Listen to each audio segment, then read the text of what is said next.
Lijepi pozdrav, dobro jutro iz dvorišta Tehničkog muzeja Nikola Tesla. Danas se javljamo povodom blagdana Svetog Ambrozija, zaštitnika pčela i pčelara, budući i mi u Tehničkom muzeju imamo košnice sa živim pčelama o kojima skrbi tvrtka PIP. Tijekom jutra javljat ćemo se u nekoliko navrata. Vjerujemo da ćete saznati neke nove stvari o pčelama, te nadamo se steći i praktična znanja. Prvo naše javljanje vezano je uz solitarne pčele i kako i mi u urbanim sredinama možemo pomoći, to jest pružiti dom. Nakon toga za nekih 15-20 minuta govorit ćemo o besposadnim letjelicama i kako se one koriste, kako se ta tehnologija koristi za praćenje pčela na minskim poljima i što uopće pčele rade na minskim poljima.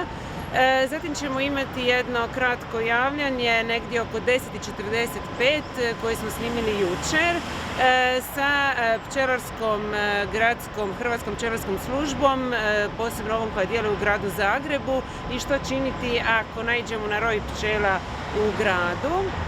Te ćemo otvoriti jednu oko 11 sati, nešto iza 11 sati, jednu lijepu izložbu fotografija u našem stalnom postavu Pčela, cvijet i grad.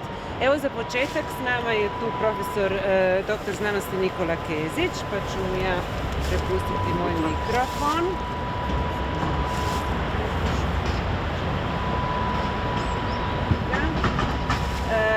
Profesore Keziću, vi ćete nam govoriti, vi ste naš stalni gost, naš stalni suradnik i uvijek pristajete velikodušno podijeliti vaše znanje i vrijeme s nama.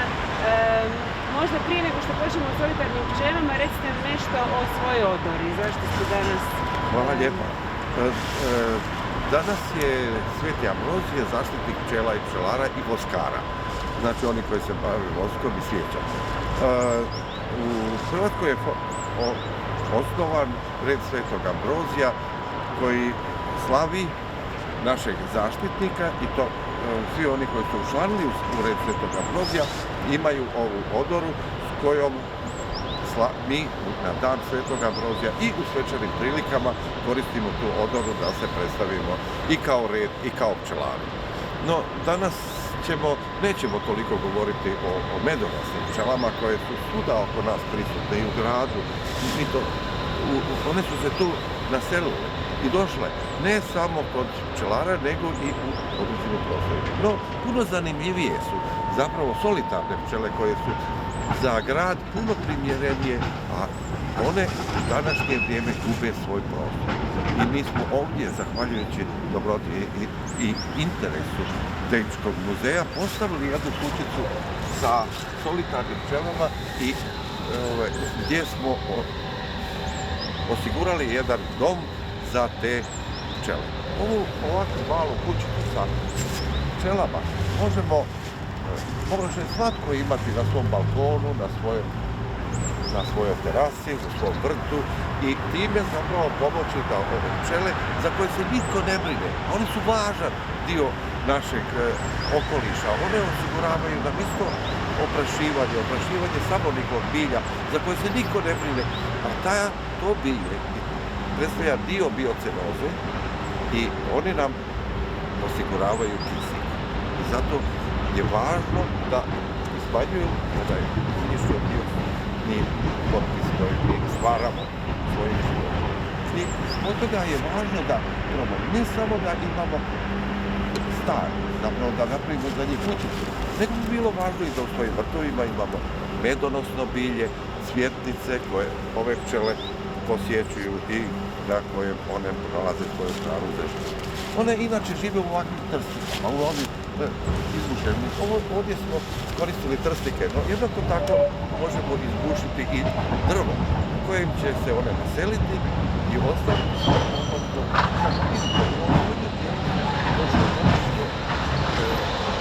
pčele.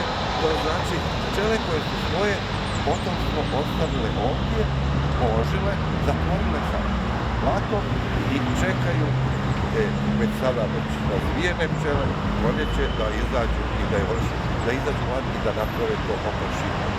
Njihove mame su već umjele.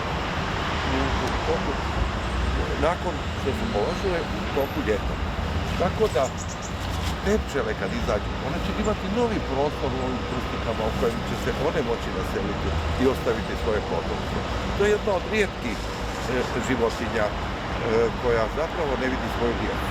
One ove godine izađu, polože potomstvo, ostave ga u tim šupirama, a potomstvo čeka iduću godinu, a one napuste ovaj svijet. Evo, to je vrlo zanimljivo, jer su te pčele vrlo miroljubive. Možemo imati na balkonima. One neće napadati nikoga. Možete i čak i primiti u ruku. One neće umjesti, nemaju žalac. I one, zapravo njima žalac ne služi za obranu njihovog prostora. I zato su vrlo zgodne i za škole, i za vrtiće, i za sve one koji se bave prirodom i žele našem okolišu. Divno. Još samo jedno pitanje, znači ako stavimo ovako trstike ili ta drvca koja su šuplje, ili trebamo nešto unutra staviti ili ih samo tako poredamo i solitarne pčele će same pronaći? Mi ovo samo poredamo. One će same pronaći, jer se one nalaze svuda oko nas. Oko nas se nalazi preko 200 vrsta solitarnih pčela. Među njima su ove osmije, koje su najčešće u ovim trstikama, najbrojnije. Među njima i one pripadaju našem klimatskom, pašnom prostoru i zbog toga je važno da njih sačuvamo koje predstavljaju dio ovog prostora i ovog okoliša. Divno, baš zanimljivo, lijepo. Nadam se da ste potaknuli danas neke od naših gledatelja da naprave dom za solitarne pčele.